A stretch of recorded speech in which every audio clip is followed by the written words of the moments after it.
night I took the necklace, I put it down and I go like this. And he goes, my friend, maybe something small for my 2 sons, they're very hungry. I have 2 sons, they're very hungry. 2 sons, something for just something. And I'm like, my friend. There's a lot of my friends going on. He's like, something, my 2 sons, they're very hungry. You must, come on, I have to feed my sons. And I'm like, okay. So I'm trying to look through my pocket. And of course I've got bigger bills. And I'm like, So I pulled them out. He sees the 20, I see the 20. He sees the 20, I see the 20. I'm like, I'm gonna go get some change. He's like, my friend, I have 10 right here. I have 10 right here, my friend. 10. And I'm thinking, 10, it's a nice necklace. He goes like, he pulls off another necklace. And he goes, my friend, come on. My sons, they're hungry. Now he's gone from, yesterday was a blessing, my wife was wonderful. My sons are hungry, my friend. My sons are hungry, my friend. He's playing that card, he's a good actor.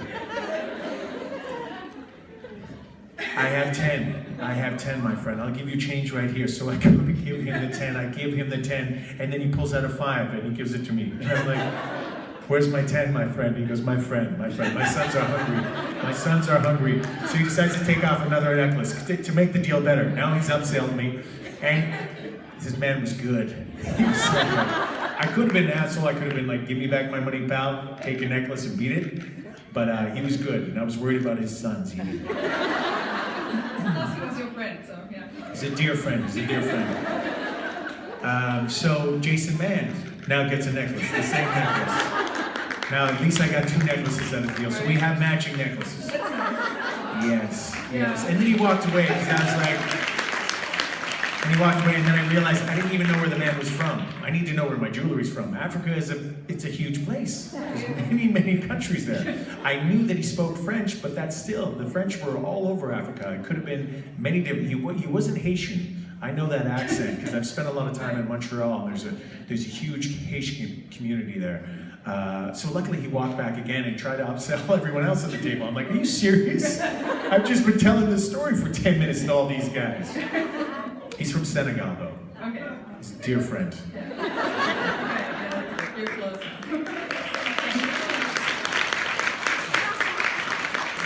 Hi.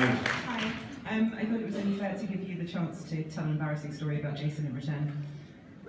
Well, how do you tell an embarrassing story about Jason? I really don't have one. I'll tell you this, man. He is a sweetheart. I met him the first time, obviously here. My first show 2 years ago, and I'll tell you this. The biggest thing that blew me away is when I heard that voice come out of that big man. That really blew me away. And then hearing his music and watching him play live, I was so impressed.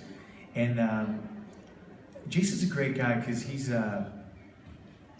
like I was alluding to, the green room it's something special, man. One year we'll turn on like a GoPro and we'll put it in a corner and you can just see what goes on in there. Actually, we shouldn't do that. There's some stuff that should never leave that room. There's a whole bunch of dudes in a room ribbing each other all day long. And it's pretty funny. And Mans is a funny guy. He's got some one-liners. He's a very witty and bright man, but oftentimes he plays it pretty cool. He sits back and he doesn't say a lot, and then he'll spit out these one-liners they'll stop Richard Spade in his tracks. Richard will start using his material. Richard's famous for that. Yep. Rob's a very funny guy. A lot of Richard's material comes from Rob, but Rob mumbles it or he doesn't say it loud enough when a bunch of dudes are laughing, and Rich will just take it like as if he never said it and make it his own. They have a beautiful relationship. I'm excited about their web series. It will be good. Yeah, isn't that cool that they're making it happen, man. That is so awesome. I'm excited for them. That's gonna be funny. It's gonna be all about you guys and the circuit and those two. I totally forgot what the question was. What was it? It was about an embarrassing story about Jason, but yeah, you took the high road, so. Yeah, I don't know. There's no, I don't have any good ones, I'll be honest. Man has an appetite, I appreciate that. We, we went to a play in London just recently, and we went to an amazing steakhouse, and we had to eat fast, and I was very politely trying to encourage everyone at the table to eat quickly, because I have a good sense of time and distance, and we were not going to make this play. We were pushing it. So Jason he had a huge piece of meat and he had to eat it fast, like a little too quickly. And we made it to this play. We were literally the last ones in our seats. Like they were closing the doors, pissed off that we came in at the time. We just made it. And we sat down and then I did see Jason sweating profusely beside me. He had the meat sweats in this place. Every once in a while there was a burp coming up in the middle of the play. That's what happens when you eat steak too fast. That's the only embarrassing story I can say about the man. Thank you. Hi. Hi. I was just wondering if you were aware that you're on the Tahmoh team with them next. Tahmoh? Yeah, are they already signed up? When is that happening? I don't know, they didn't say, but I just I'm down. I'm so down. I can't wait. I had to miss the last one. It was untimely for me with a family event that I couldn't miss. I was a little upset that I was missing that. I heard the boys had a great time. Did you not see the video? I haven't even seen the video. No. Is it pretty funny? Yeah, it's great. Can you tweet it to me? Yeah. Thank you. Something will happen. Or Yeah, ask I'll Rob. watch it. Okay. Hi. Misha always complains, and he says that Jensen and Jared bother him all the time on set. Yeah. Did they do it with you too, or not? No, they don't bother me so much, but they're notorious ball busters. There's just, like I said, just like in the green room, everyone's busting each other's balls. That happens all day long. I think Misha gets it a little bit more because, you know, he's one of the main characters, and he's with those guys every day. I'm sure if I was there every day, they'd give it to me more, you know. But over the 6 episodes that I was there, like I said, there's generally some joking around, you know. It's happening. And I get pretty serious and focused when I'm on set. Like I take acting pretty seriously. I mean, if I was doing a show for 10 years and working with the same people day in and out, I'd be joking around a little bit more too. But when you're coming in and out of the show, you have to for me especially, I really got to drop in and stay in character and stuff. Those guys would definitely bust my balls a little bit about that. I mean, there's some funny video of me in between scenes warming up and stuff. It's been online. I got a kick out of that. Yeah, but they can be pretty mean to Misha. It's the truth. I've just seen it. They love to mess with that man, and I think Misha loves it. There's a part of him that really likes it. Yeah, that's all I got. Are you playing his music? That's okay. Are you gonna dance? Just felt the mood. The mood was dying. We needed music. Salsa. Hi. Hi. Are there movies you watch that make you cry? Oh yeah. I'm not afraid to cry at a movie. I respect this art form so much, and the medium of film and television. I think it's incredible. That's the whole point. You know, when you go to see a film, you want to relate to those characters and their struggles. You want to see truth. You want to see truthful humanity. You want to see people fall. You want to see them pick themselves back up.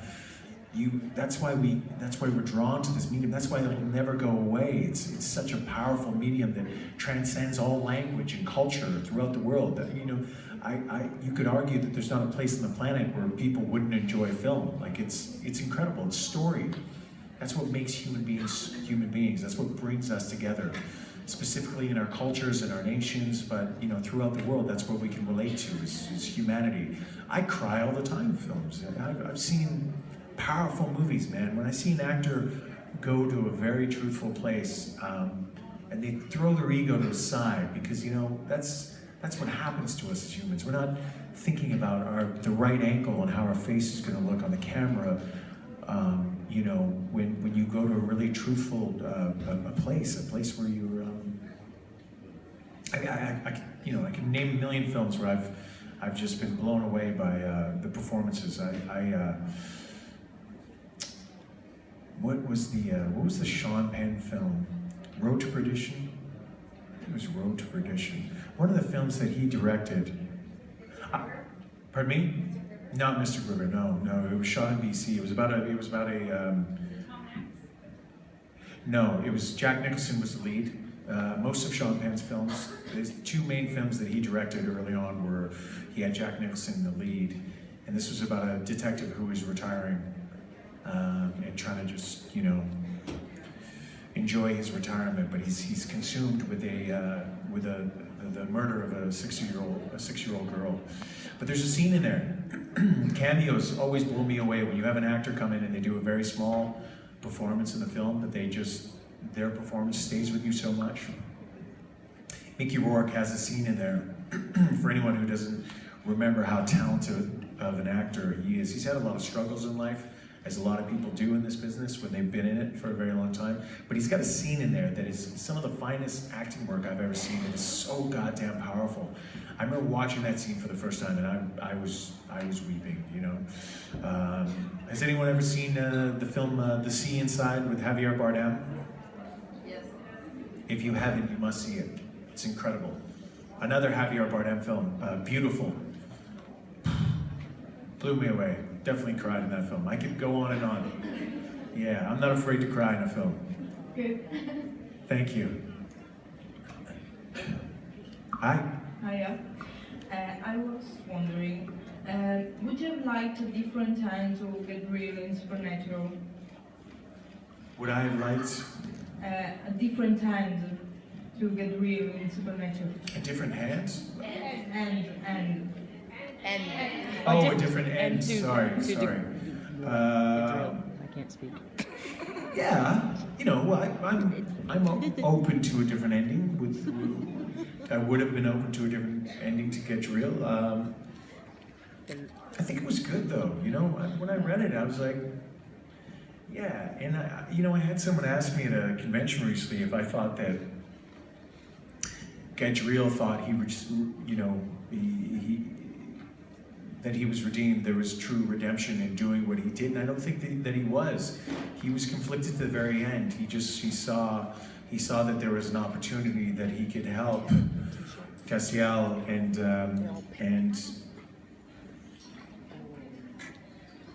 he took it. But I think he was still conflicted to the very end. He didn't feel like, you know, he was making complete amends, or he was fully conscious of the mistakes he had made up to that point. So yeah, I mean, it could have went in so many different directions. And hopefully, like we said, you know, it is Supernatural. They have been picked up for another season. You might see them back. I hope so. Yeah, yeah, we'll see. Thank you. Hi. Hi. First, I wanted to ask about the hockey hair picture. Because, Is it floating around now? no, we want it to, if that's what I'm saying. Oh, okay, because on Facebook I only have friends and family, but a friend that I grew up with in Yukon, he posted a photo of me at like 15 or 16. I've got the biggest ass hockey hair and mullet you've ever seen, man. Just big, slick back. There's a mullet. I'm just asking. And if you- I've got hundreds of friends and family just ribbing me about it. There's like the lines. It's trending on Facebook right now. We want to see it. That's what I'm Yeah, okay, we'll see. I think it's coming out. I think I can probably leave it up to Alex Ponovic or Victor Webster or Josh. One of my buddies is gonna post it probably today or within the next 24 hours, I promise you. Okay, good. It's pretty good. But my actual question was, we ask a lot about your favorite places to work and stuff, and I wanted to know if you've had an experience on a set that was really, really awful, like that you just couldn't wait to leave. Not specifically where, maybe, but Yeah, I would argue that there's not an actor out there who hasn't had. Every one of us has had an awful experience, for sure. Unless, you know, your first gig is a big show, and then it's just, you know, rainbows and unicorns all the way through, which I highly doubt it is, because the fact is, even the most experienced actors, the well-trained actors, you're constantly put in positions where you're stressed out. It is a stressful job, especially when you're working on a network television series. There is a very high budget, there is a pace that needs to be done, and you have the pressures of the network, the producers, everyone involved. and they're all looking down on you, and there's a timeline. So when you're first starting off in a show, it's high pressure. The job is always high pressure. The best and the easiest it gets is when you get into your routine, you're doing it for a while, and you get comfortable with the people you're working around. But I've had some shitty experiences for sure. I've been on sets, different shows where the lead actor is just a big old dick. And there's a part of me that would love to just grab him by the ear, maybe take him out back, slap him around a little bit. But that's not right. That's my inside. Bad voice. And I try not to act on that. But it's, it's part of the job. Anybody in your walk of life, I'm sure everyone has to work with an asshole every once in a while. It can just be a little bit more difficult when you're acting. The problem with it is that acting is such a beautiful art form. It's very much a give and take. It's competitive though, it is. But it's better when you're doing it with somebody who's really reciprocating. They're really getting into it with you. They're doing the dance with you.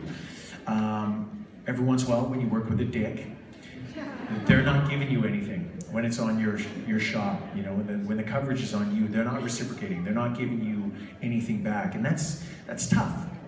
They're phoning it in. They're not really present, and it's just unfortunate. It makes you kind of sad. You're like, why does it have to be that way? And I get it if an actor's really tired, say if he's working so much and he's the lead on a show. But you have guys like Jared and Jensen who you do a scene with them, they're giving you 110%, 10 years in. That's incredible. It's the way it should be. Yeah, there's been shitty. I've hurt myself on set too and had to finish a scene. I've been. This is a funny story, but do you know the actor Harry Lennox? Look him up. Harry's done everything. Everything. You'll be like, I've seen that guy a million times. He was just in Batman and Superman. He was in the Matrix series. I did a series with him called Dollhouse. He's a very, very accomplished Chicago theater actor and a very bright man. We had to get up at some ungodly hour doing Dollhouse. And Harry was explaining to me that he had destroyed his hamstring doing a big budget feature by not warming up, and he went and sprinted. He's a big man. He's a big guy like me. He's got more pounds. He's a bigger guy than me. Same height though, but he didn't warm up, and he had to do a scene where he's sprinting, and he's a soldier, and his leg just blew up. Like he tore a hamstring right in the middle of shooting. An injury so bad that his legs never really recovered. Because it happened in his 40s, and it's really hard to come back from an injury like that if you're not careful. So we were having this big talk, and I wasn't training a ton, but I always maintain a certain level of fitness, and I was doing a fair amount of kickboxing. And I was like, Harry, you've always got to warm up. And he was like, yeah, I know, I should have done that. And we're sitting there drinking coffee, and it's 5 a.m., and we're about to shoot a big action scene. And I think we thought we had more time than we did, and we didn't, because out of nowhere, Joss was directing this episode. He's like, okay guys, let's go, we gotta go. We're actually gonna switch around. I think what it was, we thought we had some dialogue first, and then we were gonna get into the action part. We decided we were gonna block shooting, and we decided we were gonna do this action scene first thing. It's cold, it's the studio, it's 5 a.m., we're not warmed up. I'm wearing tight-ass jeans. So we start the scene, and I'm like, right before we start, I'm like, oh shit, I haven't warmed up. What an idiot. We've been sitting here talking about it. And Harry and I kind of laughed about it. We're like, it's funny, right? We'll be okay though. We start the scene, and within the first 2 minutes of the scene, I had this, something just bing, right in my quad, right in the middle of it. Because I wasn't warmed up. Basically, Harry and I are scrambling for a gun, and I'll do most of my scenes unless they're really dangerous, and I jump on the floor, and then I'm scrambling to grab this gun. He grabs my foot. It's one of those things, and I'm trying to get away, and right in the middle of it, I just felt like, and I was like, oh, that's not good. But I finished the scene, and then I got up, and I literally was like, okay, yeah, that's not working. I really did something to my quad. I can take a lot of pain. I'm a pretty rugged dude. That leg was not working. We had 5 hours of scene to shoot, all action.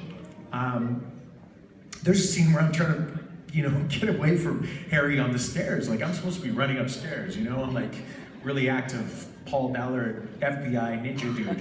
And I'm like lifting my leg up my pants. And Joss Whedon was like, he came to me in between takes, because I didn't tell him, of course. And he's like, were you, did I see, were you lifting that leg? And I'm like, yeah. I don't understand. Is that a choice? Just don't do that. I'm like, Josh, I gotta be honest with you. Something popped in my quad. It's not working.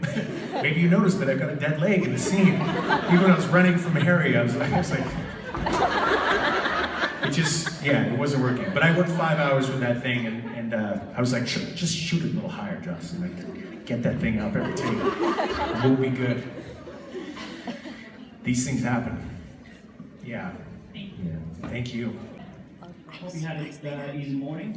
Yeah. Thursday, yesterday. Anyways, about your profession. Yeah. I know you're into it really much, like most of them in the LA must be. Yeah. So you gotta keep your mind open with your talents and skills. Yes. So there are times when I really wonder how the hell did they let Pierce Brosnan play the lead role in Mamma Mia. It's like he didn't know how to sing, and he was still there. I didn't even see Mamma Mia. It's like his manager told him this. But anyways, the question is that if you don't know how to sing, Yeah.